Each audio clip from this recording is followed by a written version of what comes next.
अस्सलाम वालेकुम। आज का हमारा टॉपिक है सब्जेक्ट, प्रेडिकेट और object and direct object and indirect object. आज हम शुरू करेंगे सब्जेक्ट से, डेफिनेशन पढ़ेंगे और उसके एग्जांपल देखेंगे। ठीक है, सब्जेक्ट, व्हाट इज सब्जेक्ट?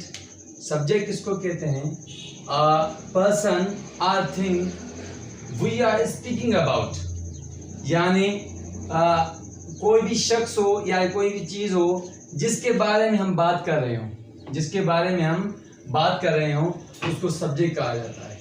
और भी आर दे रहा है यहाँ पर, और डूअर ऑफ एनी एक्शन, किसी भी काम जो कोई काम करे यानी करने वाले को भी सब्जेक्ट कहा जाता है।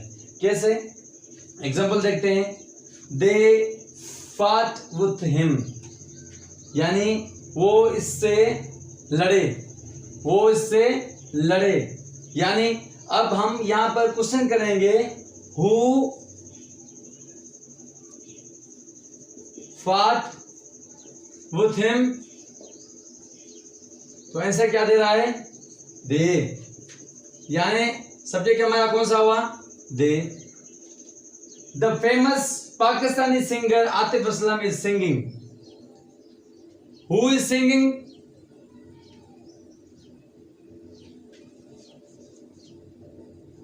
Who is singing? Atif Aslam. हम क्या कहेंगे? The famous Pakistani singer Atif Aslam. यहां तक ये सारा सब्जेक्ट है।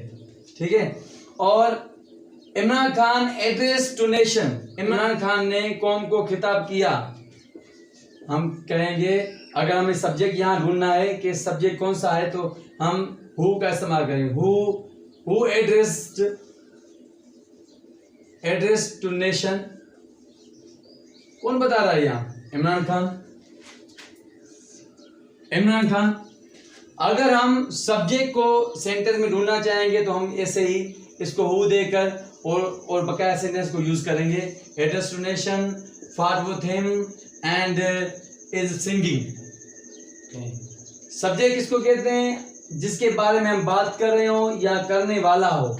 ये देखेंगे, Imran Khan address to nation, यानी इमरान यहाँ काम करने वाला है, यानी वो एड्रेस कर रहा है काम। और दे फाट विथ हिम, यानी फाइट कौन कर रहा है? दे कर रहे, यानी वो कोई हरकत कर रहे हैं। ठीक है, और the famous Pakistani singer Atif Aslam is singing. Who is singing? Atif, the famous Pakistani singer Atif Aslam. अगर हमें सब्जेक्ट ढूंढना, हम उसको हु का क्वेश्चन बनाकर ढूंढेंगे कि सब्जेक्ट कहाँ है। अब हम पढ़ेंगे सब्जेक्ट। आपको समझ में आ गया कि a person I think we are speaking about, जिसके बारे में हम बात कर रहे हो, या डू ऑफ एनी एक्शन हो, यानी काम को करने वाला हो। जैसे हमने यहाँ दे यूज किया, फाइट कौन कर रहा है? दे। और the famous Pakistani singer Atif Aslam, ये सब्जेक्ट है। इमरान खान यहाँ सब्जेक्ट है। ठीक है, अब हम पढ़ेंगे प्रेडिकेट किसको कहते हैं? प्रेडिकेट खबर होती है, हम खबर को कहते हैं। ठीक है, डेफिनेशन क्या है? Predicate tells something about subject. Predicate जो होता है वो सब्जेक्ट के बारे में कुछ बताता है कि सब्जेक्ट क्या कर रहा है और कौन कौन से काम सर अंजाम दे रहा है। मिसाल देखते हैं। सब्जेक्ट को छोड़कर, सेंटेंस में सब्जेक्ट को छोड़कर हेल्पिंग वर्ब के साथ ही जो भी बकाया पार्ट है वो सारा प्रेडिकेट होता है। The famous singer Atif Aslam, यहाँ तक ये जो है वो सब्जेक्ट है। इस पार्ट के अलावा जो भी है वो प्रेडिकेट है। इसमें इमरान खान के अलावा, यानी सब्जेक्ट के अलावा सारा प्रेडिकेट है। ये लंबा भी हो सकता है, 2-3 लाइन का भी हो सकता है, पर मैंने यहाँ शार लिखा हुआ है, आप पढ़ सकते हैं, अपना बना भी सकते हैं। ठीक है, प्रेडिकेट किसको कहते हैं? टेल समथिंग अबाउट सब्जेक्ट, यानी जो सब्जेक्ट के बारे में हमें कुछ बता रहा हो। कौन सा काम कर रहा है? लड़ने का। यहाँ फेमस पाकिस्तानी सिंगर आतिफ असलम क्या कर रहा है? सिंगिंग कर रहा है। ये सिंगिंग, ये जो है कौन से जमान में काम कर रहा है वो भी बता रहा है, और क्या काम कर रहा है, या सिंगिंग कर रहा है ये सब्जेक्ट। यहाँ सब्जेक्ट क्या कर रहा है? एड्रेस कर रहा है किसको? नेशन को। ठीक है, ये प्रेडिकेट जो होता है tell something about subject, subject के बारे में बताता है कि यहाँ फाइट कर रहा है, यहाँ सिंगिंग कर रहा है सब्जेक्ट, यहाँ एड्रेस कर रहा है। ठीक है, ये था प्रेडिकेट। अब हम चलेंगे ऑब्जेक्ट के टॉपिक पे। ऑब्जेक्ट किसको कहते हैं? बियर ऑफ एनी एक्शन, यानी जो काम को बर्दाश्त करने वाला हो। ठीक है, जहां पर जिस पार्ट पर असर हो काम करने का, जिस पार्ट पर काम करने का असर हो, बियर ऑफ एनी एक्शन हो। कैसे? हम इसी में से मिसाल निकाल लेते हैं कि कौन बर्दाश्त कर रहा है। दे, हमें पता है ये सब्जेक्ट हो गया। They fight with him. अगर हम इनके इस सेंटेंस में से ढूंढेंगे तो इस ऑब्जेक्ट कौन सा है, तो हमें और क्वेश्चन बनाने पड़ेंगे।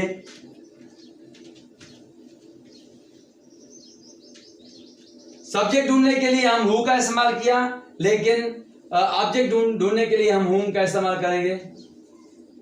हुम दे फाट,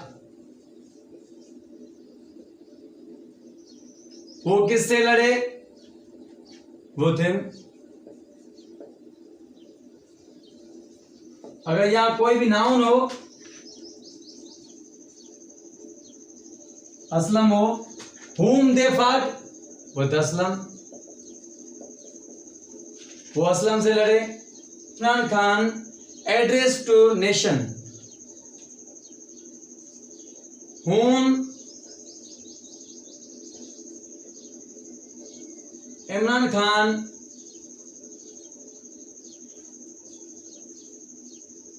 एड्रेस्ड टू, किताब कर रहा है नेशन, सॉरी, हुम इमरान खान एड्रेस्ड, इमरान खान किसको एड्रेस कर रहा है? टू नेशन, नेशन को खिताब कर रहा है। जब हम अब हमें पता चल गया कि जब सब्जेक्ट ढूंढेंगे तो हु का इस्तेमाल करेंगे, जब ऑब्जेक्ट ढूंढेंगे तो हुम का इस्तेमाल करेंगे। अब हम चलेंगे, ये था ऑब्जेक्ट। अब हम चलेंगे डायरेक्ट और इनडायरेक्ट ऑब्जेक्ट की तरफ कि डायरेक्ट सब्जेक्ट ऑब्जेक्ट कौन सा होता है और इनडायरेक्ट ऑब्जेक्ट कौन सा। एक सब्जेक्ट जिसका असर कोई भी सेंटेंस में कोई भी वो लफ्ज है उस पर डायरेक्ट असर जिस पर रहा हो वो डायरेक्ट ऑब्जेक्ट होता है, और जिस पर इनडायरेक्टली असर हो रहा हो उसे इनडायरेक्ट कहते हैं। एग्जांपल देख लेते हैं। He gave me a gift, what he gave him a gift. अगर हमको डायरेक्ट ऑब्जेक्ट ढूंढना है तो व्हाट का इस्तेमाल करेंगे। What he gave me, what he gave me, क्या आंसर आ गया? A gift. यानी डायरेक्ट ऑब्जेक्ट कौन सा हुआ? He gave me a gift. ये डायरेक्ट ऑब्जेक्ट हो गया और ये इनडायरेक्ट ऑब्जेक्ट हो गया। जब हम डायरेक्ट ऑब्जेक्ट ढूंढेंगे तो हम व्हाट का इस्तेमाल करेंगे। हमें पता चल जाएगा कि डायरेक्ट ऑब्जेक्ट कौन सा है जिस पर डायरेक्टली असर हो रहा हो। ही गेव अ गिफ्ट लिखा हुआ है, ये है डायरेक्ट ऑब्जेक्ट और ये है इनडायरेक्ट ऑब्जेक्ट। जिसका असर डायरेक्ट हो रहा हो वो डायरेक्ट, जिसका असर इनडायरेक्टली हो रहा हो वो इनडायरेक्ट। यानी ये यहाँ भी आर्टिकल डिनोट कर रहा है यहाँ भी, लेकिन ये यहाँ ऑब्जेक्ट जो है इनडायरेक्ट ऑब्जेक्ट है वहाँ ये यहाँ प्रीपोजिशन नहीं ले रहा, लेकिन जब वो अपनी पोजीशन पे आ जाएगा तो वो प्रीपोजिशन लेगा। ये था आज का हमारा लेक्चर। अगर आपको कोई भी क्वेश्चन हो इस टॉपिक के हिसाब से तो आप हमें कमेंट बॉक्स में क्वेरी कर सकते हैं, क्वेश्चन कर सकते हैं। तब तक के लिए हमें दीजिए इजाज़त। अल्लाह हाफिज़।